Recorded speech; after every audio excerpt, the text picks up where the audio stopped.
श्री स्वामी समर्थ अवधूत चिंतन श्री गुरुदेव दत्त सद्गुरु श्री साईनाथाय नमः.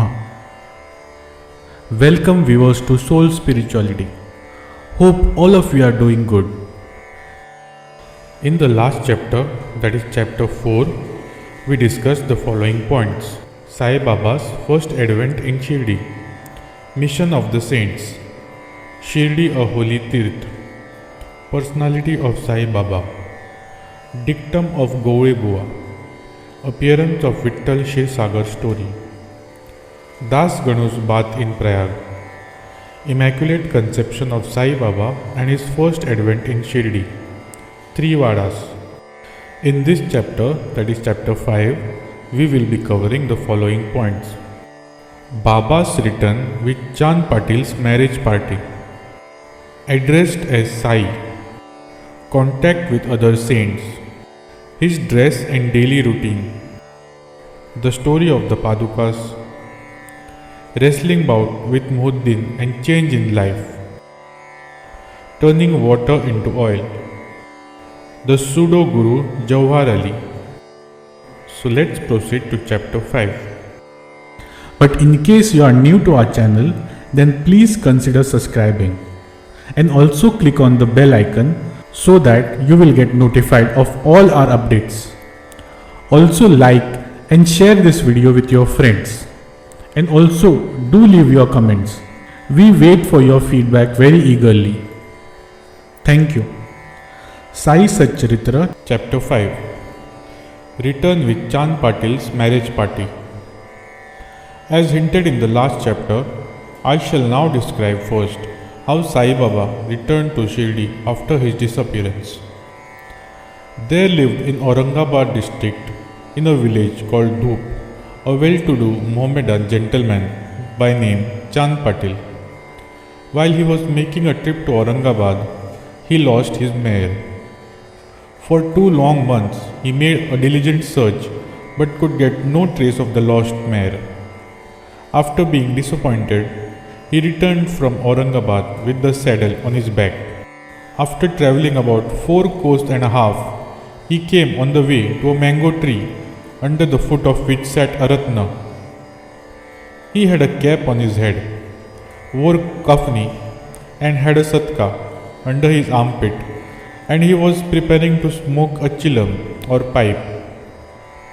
On seeing Chand Patil pass by the way, he called out to him and asked him to have a smoke and to rest a little. The fakir asked him about the saddle.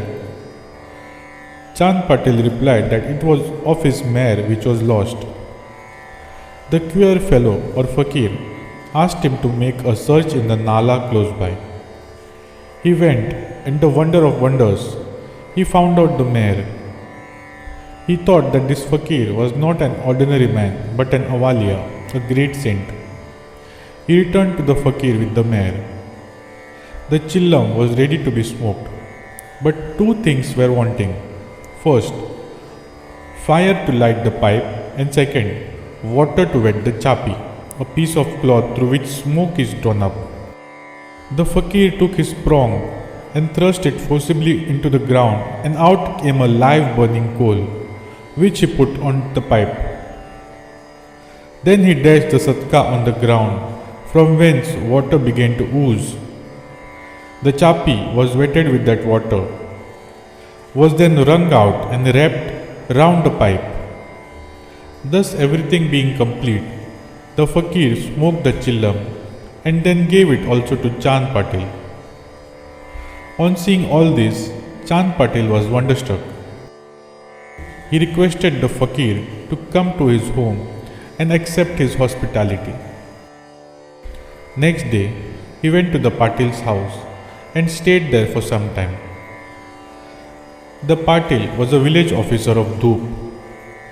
His wife's brother's son was to be married, and the bride was from Shirdi. So Patil made preparations to start for Shirdi for the marriage. The fakir also accompanied the marriage party. The marriage went off without any hitch. The party returned to Bout, except the fakir alone stayed in Shirdi and remained there forever. How the fakir got the name Sai. When the marriage party came to Shirdi, it alighted at the foot of a banyan tree in Bhagat Mahasamadhi's field near Khandoba's temple. The carts were loosened in the open courtyard of Khandoba's temple, and the members of the party descended one by one, and the fakir also got down. Bhagat Mahasamadhi saw the young fakir getting down and accosted him, Ya Sai, or Welcome Sai. Others also addressed him as Sai, and thenceforth he became known as Sai Baba. Contact with other saints. Sai Baba began to stay in a deserted masjid. One saint named Devidas was living in Shirdi many years before Baba came there. Baba liked his company. He stayed with him in the Maruti temple in the Chaudi and sometime lived alone. Then came another saint by the name Jankidas. Baba spent most of his time in talking with him, or Jankidas went to Baba's residence. So also one Vaishya from Puntambe by name Gangagir always frequented Shirdi. When he first saw Sai Baba carrying pitchers of water in both hands for watering the garden, he was amazed and said openly, "Blessed is Shirdi that it got this precious jewel. This man is carrying water today, but he is not an ordinary fellow." As this land or Shirdi was lucky and meritorious, it secured this jewel. So also, one famous saint by name Anandnath of Yeola Mutt, a disciple of Akkalkot Maharaj, came to Shirdi with some Shirdi people. When he saw Sai Baba, he said openly, "This is a precious diamond in reality. Though he looks like an ordinary man, he is not a gur or ordinary stone, but a diamond. You will realize this in the near future." Saying this, he returned to Yeola. This was said while Sai Baba was a youngster. Baba's dress and daily routine. In his young days, Sai Baba grew hair on his head, never had his head shaved. He dressed like an athlete. When he went to Rahata, which is 3 miles from Shirdi, he brought with him small plants of marigold, Zai and Zui, and after cleaning, he planted and watered them. A devotee by name Vaman Tatya supplied him daily with 2 earthen pitchers. With these, Baba himself used to water the plants. He drew water from the well and carried the pitchers on his shoulders. In the evening, the pitchers were kept at the foot of the neem tree. As soon as they were placed there, they were broken, as they were made of raw earth and not baked. Next day, Tatya supplied 2 fresh pitchers. This course went on for 3 years, and with Sai Baba's toil and labor, there grew a flower garden. On this site at present stands the big mansion, the Samadhi Mandir of Baba, which is now frequented and used by so many devotees. The story of Padukas under the neem tree. A devotee of Akkalkot Maharaj by the name Bhai Krishnaji Alibakkar worshipped the photo of Akkalkot Maharaj. He once thought of going to Akkalkot, which is in Sholapur district, taking the darshan of the Padukas of the Maharaj and offering his sincere worship there. But before he could go there, he got a vision in his dream. Akkalkot Maharaj appeared in the vision and said to him, "Now Shirdi is my resting place. Go there and offer your worship." So Bhai changed his plan and came to Shirdi, worshipped Baba, stayed there for 6 months and was happy. As a reminiscence of this vision, he prepared the Padukas and installed them on an auspicious day of Shravan, Shaka 1834 or 1912 AD, under the neem tree with due ceremonies and formalities, conducted by Dada Kelkar and Upasani. One Dikshit Brahmin was appointed for worship, and the management was entrusted to devotee Sagun. Complete version of the story. Mr. B.V. Dev, retired Mamlatdar of Thana and a great devotee of Sai Baba, made enquiry about this matter with Sagun Meru Naik and Govind Kamlakar Dikshit, and has published a full version of the Padukas in Sai Leela, Volume 11, Number 1, page 25. It runs as follows. In 1834 Shaka or 1912 AD, one Dr. Ramrao Kothare of Bombay came to Shirdi for Baba's darshan. His compounder and his friend Bhai Krishnaji Alibakkar accompanied him. The compounder and Bhai became intimate with Sagun Meru Naik and G.K. Dikshit. While discussing things, these persons thought that there must be some memorial of the fact of Sai Baba's first coming to Shirdi and sitting under the holy neem tree. They thought of installing Baba's Padukas there and were going to make them of some rough stones. Then Bhai's friend, the compounder, suggested that if this matter be made known to his master, Dr. Ramrao Kothare, who would prepare nice Padukas for this purpose. All liked the proposal and Dr. Kothare was informed of it. He came to Shirdi and drew a plan of the Padukas. He went to Upasni Maharaj in Khandoba's temple and showed him his plan. The latter made many improvements, drew lotuses, flowers, conch, disc, man, etc. and suggested that the following shloka verse regarding neem tree's greatness and Baba's yogi powers be inscribed. The verse was as follows. Sada nimbar vrikshasya mula divasat Sudasravinam tiktamapi apriyamtam Tarum kalpa vrikshadikam Sadhyayantam Namamishwaram Sadgurum Sainatham. Upasni's suggestions were accepted and carried out. The Padukas were made in Bombay and sent to Shirdi with the compounder. Baba said that they should be installed on the Purnima or 15th of Shravan. On that day at 11 am, G.K. Dikshit brought them on his head from Khandoba's temple to the Dwarka Mai in procession. Baba touched the Padukas, saying that these are the feet of the Lord, and asked the people to install them under the foot of the neem tree. A day before, one Parsi devotee of Bombay named Pasta Seth sent ₹25 by money order. Baba gave this sum for the installation of the Padukas. The total expense of the installation came up to ₹100, out of which ₹75 were collected by subscriptions.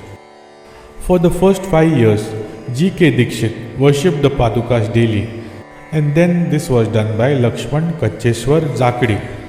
In the first 5 years, Dr. Kothare sent ₹2 per month for lighting, and he also sent the railing around the Padukas. The expense of bringing the railing from the station to Shirdi and roofing was paid by Sagun Meru Naik. Now Zakti does the worship and Sagun Meru Naik offers the Naivedya and lights the evening lamps. Bhai Krishnaji was originally a devotee of Akkalkot Maharaj. He had come to Shirdi at the installation of the Padukas in Shaka 1834 on his way to Akkalkot. He wanted to go to Akkalkot after taking the darshan of Baba. He asked Baba's permission for this. Baba said, "Oh, what is there in Akkalkot? Why do you go there? The incumbent Maharaj of that place is here, myself." Hearing this, Bhai did not go to Akkalkot. He came to Shirdi off and on and after the installation of the Padukas. Mr. B.V. Dev concluded that Hemad Pant did not know these details. Had he known them, he would not have failed to depict them in his Saicharitra.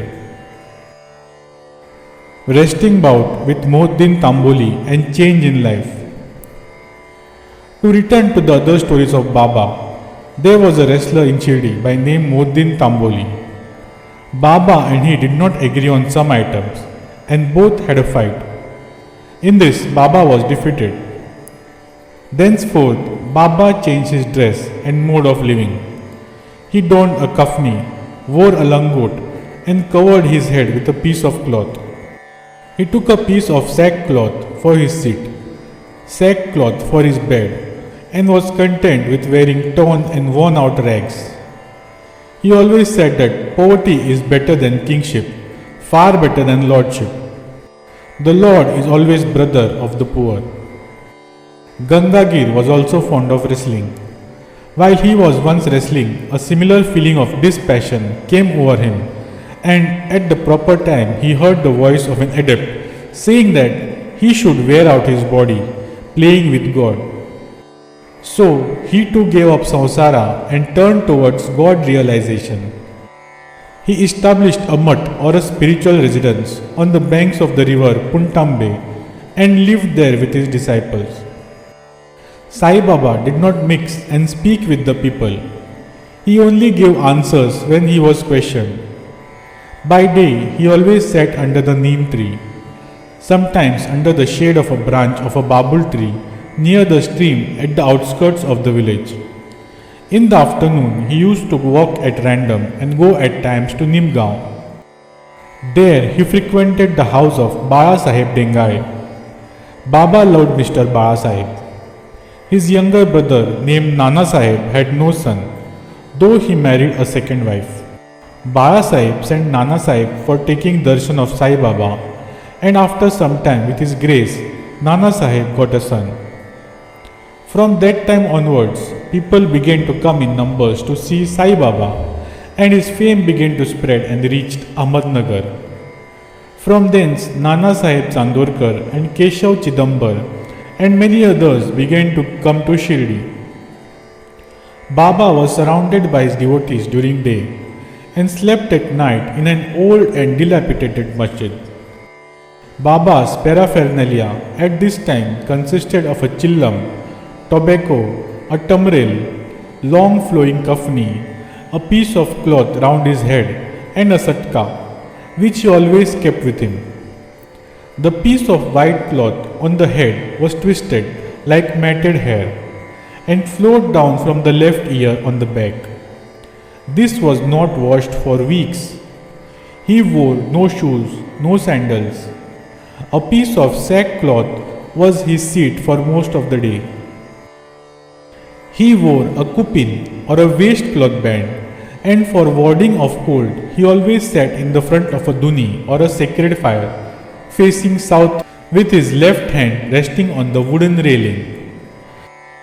In that dhuni, he offered as oblation egoism, desires, and all thoughts, and always uttered Allah Malik.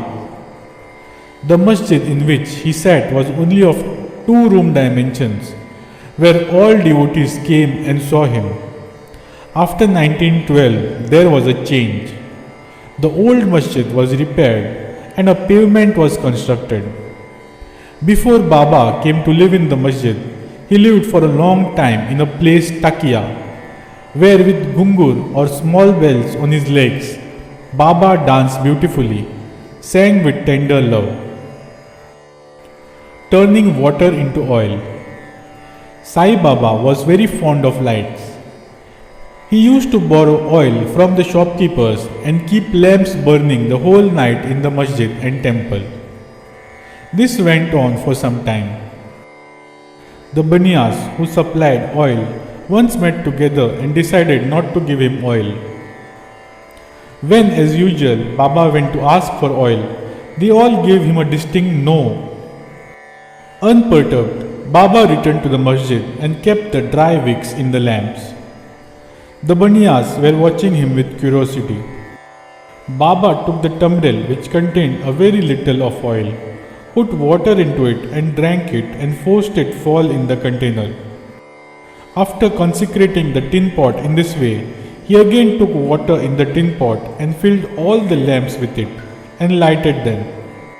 To the surprise and dismay of the watching Baniyas, the lamps began to burn and kept burning the whole night. The Baniyas repented and apologized. Baba forgave them and asked them to be more truthful in future. The Pseudo Guru Javhar Ali. 5 years after the wrestling bout mentioned above, One fakir from Ahmednagar by name Javhar Ali came to Rahata, a village 2 miles south of Shirdi, with his disciples and stayed in Bakal or a spacious room near Veerbhadra temple. The fakir was learned, could repeat the whole Quran and had a sweet tongue. Many religious and devout people of the village came to him and began to respect him. With the help of people, he started to build an idgah, or a wall before which Mohammedans pray on Idgah Day, near the Veerbhadra temple. There was some quarrel about this affair, on account of which Javhar Ali had to leave Rahata. Then he came to Shirdi and lived in the masjid with Baba. People were captured by his sweet talk, and he began to call Baba his disciple. Baba did not object and consented to be his chela. Then both Guru and Chela decided to return to Rahata and live there. The Guru never knew his disciple's worth, but the disciple knew the defects of the Guru. Still he never disrespected him, observing carefully his duties. He even served the master in various ways. They used to come to Shirdi off and on, but their mainstay was in Rahata. The loving devotees of Baba in Shirdi did not like that Baba should stay away from them in Rahata. So they went in a deputation to bring Baba back to Shirdi. When they met Baba near the Idgah and told the purpose for which they came, Baba said to them that the fakir was an ill-tempered fellow. He would not leave him and that they should better return to Shirdi without him before the fakir returned. While they were thus talking, the fakir turned up and was very angry with them for trying to take away his disciple. There was some discussion and altercation, and it was finally decided that both the Guru and Chela should return to Shirdi. And so they returned and lived in Shirdi. But after a few days, the Guru was tested by Devidas and he was found wanting. 12 years before Baba arrived in Shirdi with the marriage party, this Devidas, aged about 10 or 11, came to Shirdi and lived in the Maruti temple. Devidas had fine features and brilliant eyes, and he was dispassion incarnate and a jnani. Many persons, namely Tatya Kote, Kashinath, and others regarded him as their Guru. They brought Javhar Ali in his presence, and in the discussion that followed, Javhar was worsted and fled from Shirdi. He went and stayed in Bijapur, and he returned after many years to Shirdi and prostrated himself before Sai Baba. The delusion that he was Guru and Sai Baba his Chela was cleared away, and as he repented, Sai Baba treated him with respect. In this case, Sai Baba showed by actual conduct how one should get rid of egoism and do the duties of a disciple to attain the highest end, namely self-realization. This story is told here according to the version given by Mahasamadhi. In the next chapter will be described Ram Navami festival, the masjid, its former condition and later improvement, etc. Bow to Shri Sai. Peace be to all. Dear friends and viewers, if you like this video, please shower us some of your love by liking this video and by subscribing to our channel. Also share this video with your friends and do leave your comments or feedback in the comment section. Thank you. Shri Swami Samartha Avdhut Chintana Shri Gurudev Datta Sadguru Shri Sai Nathaya Namaha.